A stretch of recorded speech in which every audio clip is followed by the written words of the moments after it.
రెడ్డి మీడియాతో మాట్లాడుతూ, ఎమ్మెల్సీ ఎలక్షన్‌లో రిగ్గింగ్ చేసి గెలిచారు చంద్రబాబు నాయుడు అది ఇది అని మాట్లాడటంపై మీరేమంటారు? మొన్న జరిగిన ఎమ్మెల్సీ ఎలక్షన్‌లకి జగన్మోహన్ రెడ్డి ఆళ్ళ పార్టీ తరపున క్యాండిడేట్‌ని కూడా పెట్టలేదు గదండీ! అక్కడ నుంచుంది పీడీఎఫ్ అభ్యర్థి, తెలుగుదేశం పార్టీ వాళ్ళు నుంచున్నారు. ఎవరు చెప్పాలి? పీడీఎఫ్ అభ్యర్థిలో ఇండిపెండెంట్‌గా గెలిచినోళ్ళే చెప్పాలి. అసలు క్యాండిడేట్‌నే పెట్టను అతనికి. ఇతనికి ఎలా తెలిసింది రెగ్గింగ్ చేశారని? ఇయన్నీ బలం లేక క్యాండిడేట్‌ని పెట్టలేక ఏవో పిచ్చి పిచ్చి మాటలు మాట్లాడుతుంటాడండి. అయన్నీ ఇప్పుడు గతంలో ఇది పట్టభద్రులని, టీచర్స్‌ని ఏం చేశాడు మనోడు? వైన్ షాపుల దగ్గర లైన్ సవరమని చెప్పి డ్యూటీలేసాడు. ఎవడైనా ఉపాధ్యాయులను ఆళ్ళని పెడతారండి అలాగా? అందుకని ఏం చేశారు? కనీసం ఈ ఉంచడానికి గూడా నువ్వు క్యాండిడేట్‌ని పెట్టలేనంత భయం తెప్పిచ్చారాళ్ళు. ఆ భయంతోనే క్యాండిడేట్‌లని పెట్టలేదు. మనం చేసిన ఎదవ పనులున్నాయి గదా! మనకెలాగో ఓటేయరని క్యాండిడేట్‌లని పెట్టలేదాళ్ళు. కాబట్టి బురద జల్లాలి గాబట్టి, ఏదో జల్లాలి గాబట్టి రిగ్గింగ్ చేసేసాడంటారు. అంటే చంద్రబాబు నాయుడు గారు సంపద సృష్టిస్తానని చెప్పి రాష్ట్రాన్ని అప్పుల పాలు చేస్తున్నారని జగన్మోహన్ రెడ్డి మాట్లాడటంపై రాష్ట్రాన్ని అప్పుల పాలేంటండి, మొత్తం సర్వనాశనం చేసి ఎళ్ళిపోయాడు జగన్మోహన్ రెడ్డి. 10,00,00,000,00,000 అప్పంట. ఎవడు కడతాడు? ఈ రమ్మ మొగుడేమన్నా కడతాడేంటొచ్చి? మొత్తం అప్పుల పాలు చేసి ఎళ్ళిపోయాడు. నానా తిప్పలు పడుతున్నాడు చంద్రబాబు. పథకాలు ఇస్తానికి గాని, ఉద్యోగస్తులు జీతాలు ఇస్తానికి గాని, పెన్షన్లు ఇస్తానికి గాని, వచ్చిన ఒకటో నెలలోనే ఫస్ట్ నెలలోనే రూ. 4,000 పెన్షన్ ఏకదం పెంచి ఇచ్చేసాడు. జగన్మోహన్ రెడ్డి అప్పట్లో ఏమన్నాడు? 3,000 నేను చేస్తాను 2,000 అన్నాడు.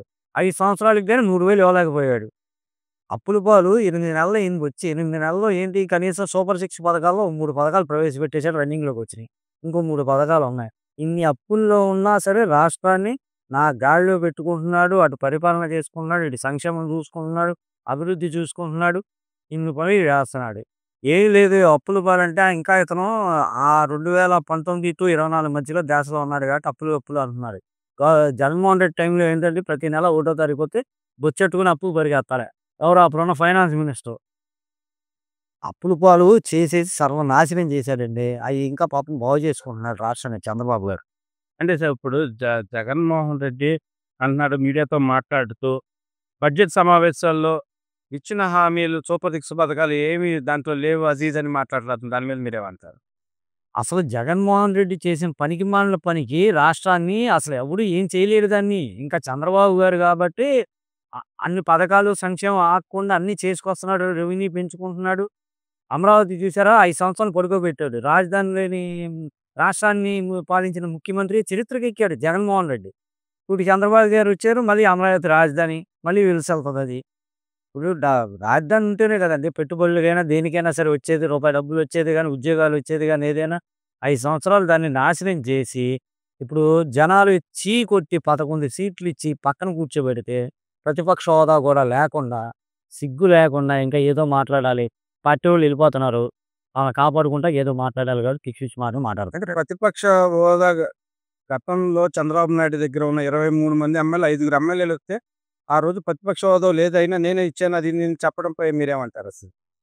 ఎర్రగడ్డ హాస్పిటల్‌కి తీసుకెళ్ళలేము జగన్మోహన్ రెడ్డిని. 23 మందిలో 5గురిని తీసుకుంటే 18 మంది. 18 మంది అంటే ఆల్రెడీ ప్రతిపక్ష హోదా ఉన్నట్టే. ఇతనికి ఎన్నున్నాయి ఇప్పుడు? 11. 11కి ప్రతిపక్ష హోదా వస్తదా అసలు? జనాలు ఇవ్వని ప్రతిపక్ష హోదాని స్పీకరేమో ముఖ్యమంత్రి చంద్రబాబు ఎందుకు ఇస్తారండి? రాజ్యాంగం, చట్టం ఉంది. దానికొక సిస్టమ్ ఉంది. నీకు 1/4 మెజారిటీ ఉండాలి. ఏది 175 మంది ఎమ్మెల్యేల్లో కనీసం 18 మంది, 20 మంది అలా గెలవాలి. గెలిస్తే వస్తది. ఎంతమంది గెలిచారు? 11 మంది గెలిచారు. 11 మంది గెలిస్తే నా ప్రతిపక్ష హోదా ఇవ్వమని అడుగుతానికి సిగ్గుండొద్దు?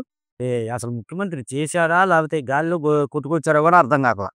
అంటే ఇప్పుడు పవన్ కళ్యాణ్ కార్పొరేటర్‌కి ఎక్కువ, ఎమ్మెల్యేకి తక్కువ అది ఇది అని మాట్లాడటంపై జగన్మోహన్ రెడ్డి కరెక్టేనంటారా? అంటే ఇదే చెప్పాను కదండీ ఇందాక ఎర్రగడ్డ హాస్పిటల్ తీసుకెళ్ళి చూపించాలని. పవన్ కళ్యాణ్ పార్టీ పెట్టి 10 సంవత్సరాలైంది. ఎన్నో ఆటుపోట్లు చూసాడు. చూసిన తర్వాత ఏమైంది? చంద్రబాబు గారితో కలిసాడు. బీజేపీ కలిసింది. కూటమిగా ఏర్పడ్డారు. జనాలు జగన్మోహన్ రెడ్డిని కొట్టేశారు. 164 సీట్లు కూటమికి ఇచ్చారు. చంద్రబాబు గారు పవన్ కళ్యాణ్‌ని గౌరవించుకుంటూ ఉప ముఖ్యమంత్రి ఇచ్చాడు. హ్యాపీగా చేసుకుంటుంది. రాష్ట్రాన్ని పరిపాలించుకుంటున్నారు. ఈయనకేంటంటే ఇతనికి సీట్ లేదు. దిగిపోయాడు. ప్రతిపక్ష హోదా కూడా లేదు. ఇప్పుడేంటంటే పులివెందుల ఎమ్మెల్యే అంతే. అదే జీర్ణించుకోలేకపోతున్నాడు. జీర్ణించుకోలేక ఇయన్నీ మాట్లాడతాడు. ఇంతకుముందు ఏంటి? ఎవరో ఒకరికి స్క్రిప్ట్‌లు పంపిస్తే ఆళ్ళొచ్చి పిచ్చి కుక్కల్లాగా వాజేసి ఎళ్ళిపోతాం. ఇప్పుడు ఆ కుక్కలేం బయటికి రావట్లా లోనేత్తన్నారని. ఇక దిక్కులు మొక్కులాగా ఇతనే వచ్చి కూర్చున్నాడిక.